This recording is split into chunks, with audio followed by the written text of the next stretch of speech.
ಒಂದು ವಾರದಲ್ಲಿ ವರದಿ ಕೊಡೋದಕ್ಕೆ ಸಾಧ್ಯನಾ ಅಂತ ಹೈಕೋರ್ಟ್ ಕೇಳ್ತಾ ಇದೆ. ಕಂದಾಯ ಇಲಾಖೆ ಪ್ರಧಾನ ಕಾರ್ಯದರ್ಶಿಗಳಿಗೆ ಪ್ರಶ್ನೆ ಮಾಡಿದೆ ಕೋರ್ಟ್. ಒಂದು ವಾರದಲ್ಲಿ ಇದಕ್ಕೆ ಸಂಬಂಧಪಟ್ಟಂತೆ ವರದಿಯನ್ನ ಕೊಡೋದಕ್ಕೆ ಸಾಧ್ಯನಾ ಪ್ರಶ್ನೆ ಮಾಡಿದ್ದಾರೆ. ಹೈಕೋರ್ಟ್ನಿಂದ ಕಾರ್ಯದರ್ಶಿಗೆ ಪ್ರಶ್ನೆ. ಕಂದಾಯ ಇಲಾಖೆಯ ಪ್ರಧಾನ ಕಾರ್ಯದರ್ಶಿ ಅವರಿಗೆ ಪ್ರಶ್ನೆ ಮಾಡ್ತಾ ಇದೆ ಕೋರ್ಟ್. ವರದಿ ಕೊಡ್ತೀರಾ ಒಂದು ವಾರದಲ್ಲಿ ಅಂತ. ಸಮಿತಿ ಎಫ್ಎಸ್ಎಲ್ನ ಅಭಿಪ್ರಾಯವನ್ನ ಪಡಿಬೇಕು ಅಂತ ಉತ್ತರಿಸಿದ್ದಾರೆ. ಇದಕ್ಕೆ ಕಾಲಾವಕಾಶ ಬೇಕು ಅಂತಿದ್ದಾರೆ ರಾಜೇಂದ್ರ ಕಠಾರಿಯಾ. ಹೈಕೋರ್ಟ್ ಒಂದು ವಾರದಲ್ಲಿ ವರದಿ ಕೊಡೋದಕ್ಕೆ ಸಾಧ್ಯನಾ ಅಂತ ಕೇಳಿದ್ದಕ್ಕೆ ಕಂದಾಯ ಇಲಾಖೆ ಪ್ರಧಾನ ಕಾರ್ಯದರ್ಶಿಗಳು ಉತ್ತರಿಸಿದ್ದಾರೆ. ಈ ಬಗ್ಗೆ ಅಭಿಪ್ರಾಯ ಪಡ್ಕೊಳ್ಬೇಕಾಗಿದೆ. ನಾವು ಸಮಿತಿ ಏನು ರಚನೆ ಆಗಿದೆ ಇದಕ್ಕೆ ತನಿಖೆಗೆ ಸಂಬಂಧಪಟ್ಟಂತೆ ಸಮಿತಿ ಮತ್ತು ಎಫ್ಎಸ್ಎಲ್ನ ಅಭಿಪ್ರಾಯ ಪಡ್ಕೊಳ್ಬೇಕು, ಅದಕ್ಕೆ ಕೊಂಚ ಕಾಲಾವಕಾಶ ಬೇಕಾಗತ್ತೆ ಅಂತ ರಾಜೇಂದ್ರ ಕಠಾರಿಯಾ ಉತ್ತರಿಸಿದ್ದಾರೆ ಕೋರ್ಟ್ನ ಪ್ರಶ್ನೆಗೆ. ಕಂದಾಯ ಇಲಾಖೆಯ ಪ್ರಧಾನ ಕಾರ್ಯದರ್ಶಿಗಳು ಕಠಾರಿಯಾ ಕೋರ್ಟ್ ಒಂದು ವಾರದಲ್ಲಿ ವರದಿ ಕೊಡೋದಕ್ಕೆ ಸಾಧ್ಯನಾ ಅಂತ ಕೇಳಿದೆ. ಆದರೆ ಇದಕ್ಕೆ ಅಂತ ಹೇಳಿ ತನಿಖೆಗೆ ಒಂದು ಸಮಿತಿ ರಚನೆಯಾಗಿದೆ. ಜೊತೆಗೆ ಇದರ ಗ್ರಾಂಟ್ನ ಅಸಲಿಯತ್ತನ್ನೆಲ್ಲ ಪರಿಶೀಲಿಸೋದಕ್ಕೆ ಅಂತ ಹೇಳಿ ಎಫ್ಎಸ್ಎಲ್ ಪರಿಶೀಲನೆ ಕೂಡ ನಡೀತಾ ಇದೆ. ಆ ಹಿನ್ನೆಲೆಯಲ್ಲಿ ಅದರ ಅಭಿಪ್ರಾಯವನ್ನು ಪಡೆದು ನಂತರ ವರದಿ ಕೊಡ್ಬೋದು. ಹಾಗಾಗಿ ಅದಕ್ಕೆ ಕಾಲಾವಕಾಶ ಬೇಕು ಅಂತಿದ್ದಾರೆ ಕಂದಾಯ ಇಲಾಖೆಯ ಪ್ರಧಾನ ಕಾರ್ಯದರ್ಶಿಗಳು. ಒಟ್ಟು 86 ಎಕರೆ ಜಮೀನಿನ ಬಗ್ಗೆ ವಿಚಾರಣೆ ನಡೀತಾ ಇದೆ ಎನ್ನುವುದು ಈಗ ಸರ್ಕಾರದ ಪರ ವಕೀಲರಿಂದ ಮಾಹಿತಿ ನೀಡಿಕೆಯಾಗಿದೆ.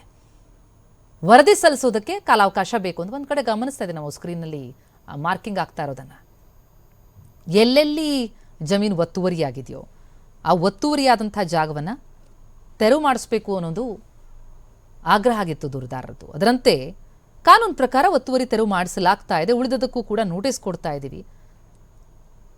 ಜಮೀನು ಮಂಜೂರಾತಿನೇ ಅಸಲಿನ ನಕಲಿನ ಅನ್ನೋದ್ರ ಬಗ್ಗೆ ಕೂಡ ತನಿಖೆ ಆಗ್ತಾ ಇದೆ. ಅದಕ್ಕೆ ಸಮಿತಿ ರಚನೆಯಾಗಿದೆ ಅಂತ ಸರ್ಕಾರದಿಂದ ಕೋರ್ಟ್ಗೆ ಮಾಹಿತಿ ಸಲ್ಲಿಕೆಯಾಗಿದೆ. ಈವರೆಗೆ 14 ಎಕರೆ ಒತ್ತುವರಿ ತೆರವುಗೊಳಿಸಿ ಸ್ವಾಧೀನಪಡಿಸಿಕೊಂಡಿರೋದು,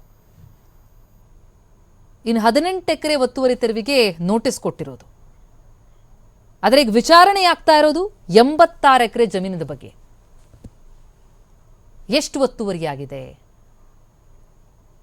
ಮಂಜೂರಾಗಿದೆಯಾ ಜಮೀನು, ಆ ಮಂಜೂರಾದ ಅಸಲಿನ ದಾಖಲೆ ಪತ್ರಗಳು ಸರಿಯಾಗಿದೆಯಾ, ಅದೆಲ್ಲದರ ಬಗ್ಗೆ ಪರಿಶೀಲನೆಯನ್ನ ನಡೆಸಲಾಗ್ತಾ ಇದೆ. ಆ ಬಗ್ಗೆ ಕೋರ್ಟ್ಗೆ ಮಾಹಿತಿಯನ್ನು ಕೂಡ ನೀಡಲಾಗ್ತಾ ಇದ್ದು ಒಂದು ವರದಿಯನ್ನು ವಾರದೊಳಗಡೆ ಕೊಡಬಹುದಾ ಅಂತ ಕೋರ್ಟ್ ಕೇಳ್ತು ಕಾಲಾವಕಾಶ ಕೇಳಿದ್ದಾರೆ ಅಧಿಕಾರಿ.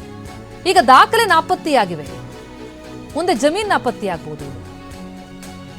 ನ್ಯಾಯಮೂರ್ತಿ ಕೆ ಸೋಮಶೇಖರ್ ಪೀಠ ವ್ಯಕ್ತಪಡಿಸ್ತಾ ಇರುವಂತಹ ಅಭಿಪ್ರಾಯ ಇದು. ಈಗ ದಾಖಲೆ ನಾಪತ್ತೆಯಾಗಿದೆ, ಮುಂದೆ ಜಮೀನೇ ನಾಪತ್ತೆ ಆಗ್ಬಿಡಬಹುದು ಅಂತ ಪೀಠ ಅಭಿಪ್ರಾಯ ವ್ಯಕ್ತಪಡಿಸ್ತಾ ಇದೆ.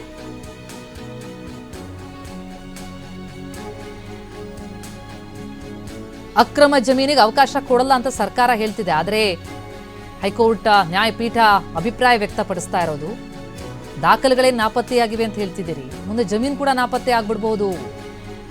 ನ್ಯಾಯಮೂರ್ತಿ ಕೆ ಸೋಮಶೇಖರ್, ನ್ಯಾಯಮೂರ್ತಿ ಟಿ ವೆಂಕಟೇಶ್ ನಾಯಕ್ ಅವರ ಪೀಠ ಈ ಅಭಿಪ್ರಾಯವನ್ನ ವ್ಯಕ್ತಪಡಿಸಿದೆ.